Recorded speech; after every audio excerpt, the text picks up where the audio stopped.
అదే సోషల్ మీడియాలో కొన్ని మంచి మంచి విషయాలు అప్పుడప్పుడు చూస్తూ ఉన్నాం. దాంట్లో కొంతమంది చదువుతారు, కొంతమంది కొన్ని చదవరు కదా. సరే, నా వీడియో ద్వారానైనా కొంతమందికి ఆ విషయాలు చెప్పొచ్చని చిన్న విషయాలు కొన్ని చెప్తున్నా. అవసరమైతేనేమో ఓకే అనండి. ఒకవేళ అనవసరం అయితే ఇంకేమైనా మనకు అలవాటే కదా, పైకి స్క్రోల్ అప్ చేయడం. ఓకేనా?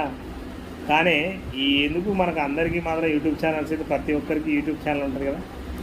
మరి దయచేసి నా ఛానల్ని సబ్స్క్రైబ్ చేయండి, వీడియో నచ్చితే లైక్ చేయండి, ఇంకేమైనా సజెషన్స్ ఇవ్వాలంటే కామెంట్ చేయండి, కానీ పక్కా సబ్స్క్రైబ్ చేయండి. మంచి మాటలు అని చెప్పినా కదా, నేను చదివినాయి చెప్తాను, ఇంకోటి ఒకసారి. ఫోన్ మాట్లాడుతున్నప్పుడు ఎడమ చెవి దగ్గర పెట్టుకొని మాట్లాడాలి ఒక్కటి. తర్వాత మనము ఏది మాత్రలు హాస్పిటల్కి పోతే గోళీలు ఇస్తారుగా, గోళీలు అంటాం.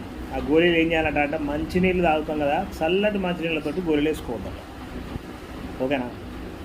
తర్వాత బలమైన ఆహారం సాయంత్రం పెక్కటంగా తిని పడాలనుకుంటాం, కానీ సాయంత్రం ఆహారం అనేది, ఆ బలమైన ఆహారం అనేది 5 గంటల కంటే ముందే తినాలంట. తర్వాత నీరు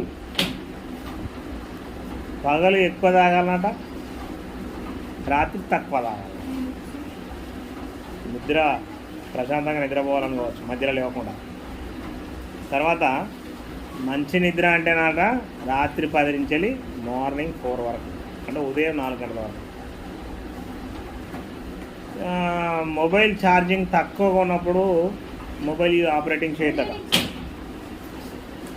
తర్వాత ఇక రోజుకొక ఆపిల్ తినాలట. అంటే వాడికి ఏం తెలుసు, పైసల ఖర్చు మనకు తెలుస్తుంది. రోజుకొక ఆపిల్ తినాలట. తర్వాత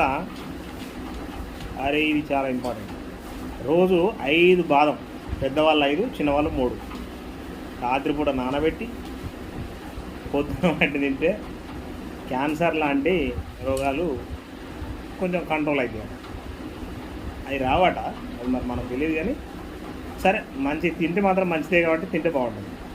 తర్వాత ఇంకేమున్నది, రోజు ఒక నిమ్మకాయ రసం తాగితే కొవ్వు కరిగిపోతుందట. సరే, ఇలాంటి మంచి మంచి విషయాలు అప్పుడప్పుడు షేర్ చేస్తూ ఉంటా వీడియో రూపంలో.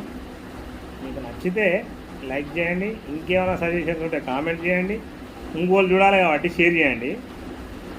మరి నా ఛానల్ని ఎంకరేజ్ చేయడానికి ప్రతి ఒక్కరు సబ్స్క్రైబ్ బటన్ ఉంటుంది, ఈ వీడియో కిందనే ఉంటుంది, సబ్స్క్రైబ్ అని ఉంటుంది. దాని మీద టచ్ చేసి